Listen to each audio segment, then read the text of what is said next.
Liquor కేసుపై YCP అధినేత YS Jagan స్పందించారు. అదో పెద్ద కుట్ర కేసు అన్నారు ఆయన. అసలు ఈ కేసుకి మూలం పెద్దిరెడ్డిపై కక్ష సాధింపే అన్నారు. కక్ష గట్టిది ఎవరో కూడా పీఏసీ మీటింగ్ లో స్పష్టం చేశారు జగన్. కాలేజీ రోజుల్లో చంద్రబాబుని పెద్దిరెడ్డి రామచంద్రారెడ్డి ఎదిరించారన్నారు జగన్. అప్పటి నుంచి చంద్రబాబు పెద్దిరెడ్డి రామచంద్రారెడ్డిని టార్గెట్ చేశారన్నారు. మరోవైపు కూటమి ప్రభుత్వం కక్ష సాధింపు చర్యలకు దిగితే చాలా మంది వైసీపీ నేతలు జైల్లో ఉండేవారన్నారు మంత్రులు. ఆంధ్రప్రదేశ్ రాజకీయాలను లిక్కర్ స్కామ్ కేసు షేక్ చేస్తోంది. లిక్కర్ కేసుపై రియాక్ట్ అయిన వైఎస్ జగన్ కూటమి ప్రభుత్వంపై మండిపడ్డారు.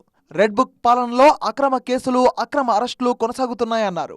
ఏపీలో దుర్మార్గ పాలన కొనసాగుతుందన్నారు. పీఏసీ సమావేశంలో నేతలకు దిశానిర్దేశం చేసిన వైసీపీ అధినేత కూటమి ప్రభుత్వపు కక్ష రాజకీయాలపై పోరాటం కొనసాగించాలన్నారు. కాలేజీ రోజుల్లో చంద్రబాబును పెద్దిరెడ్డి రామచంద్రారెడ్డి ఎదిరించారన్నారు జగన్. అప్పటి నుంచి పెద్దిరెడ్డి కుటుంబంపై చంద్రబాబు కక్ష పెంచుకున్నారన్నారు జగన్.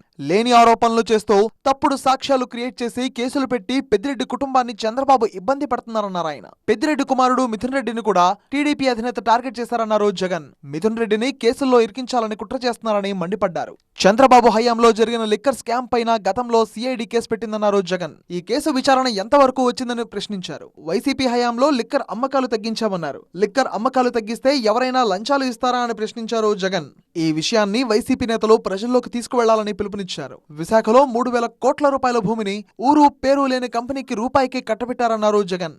లూలు గ్రూప్ నకు 1,500 కోట్ల నుంచి 2,000 కోట్ల రూపాయలు విలువైన భూమిని కట్టబెట్టారన్నారు. రాజధానిలో నిర్మాణ పనులు, అంచనాలను విపరీతంగా పెంచి దోచేస్తున్నారని ఆరోపించారు. ఇంత దోపిడీని గతంలో ఎప్పుడూ చూడలేదన్నారు జగన్. మరోవైపు కూటమి ప్రభుత్వం కక్ష సాధింపు చర్యలకు దిగడం లేదన్నారు మంత్రి గుమ్మడి సంధ్యారాణి. తాము పగ తీర్చుకోవాలనుకుంటే వైసీపీలో చాలా మంది నేతలు జైల్లోనే ఉండేవారన్నారు. వైసీపీ హయాంలో హద్దుమీరు తప్పులు చేసిన వారంతా శిక్షార్హులే అన్నారు హోంమంత్రి అనిత.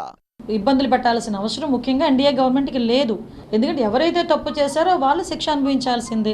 శిక్ష అనుభవించాల్సిన క్రమంలో కొన్ని చోట్ల కొంచెం అంటే వాళ్ళ తాలూకా రాజకీయ నాయకులకి రాజకీయ నాయకుల చేత శబాష్ అనిపించుకోవటానికో లేకపోతే అప్పుడు ముఖ్యమంత్రి దగ్గర మార్కులు కొట్టేయటానికో కొంతమంది ఇలా పనిచేసి ఈరోజు ఇబ్బందులు తెచ్చుకునే పరిస్థితి ఉంది.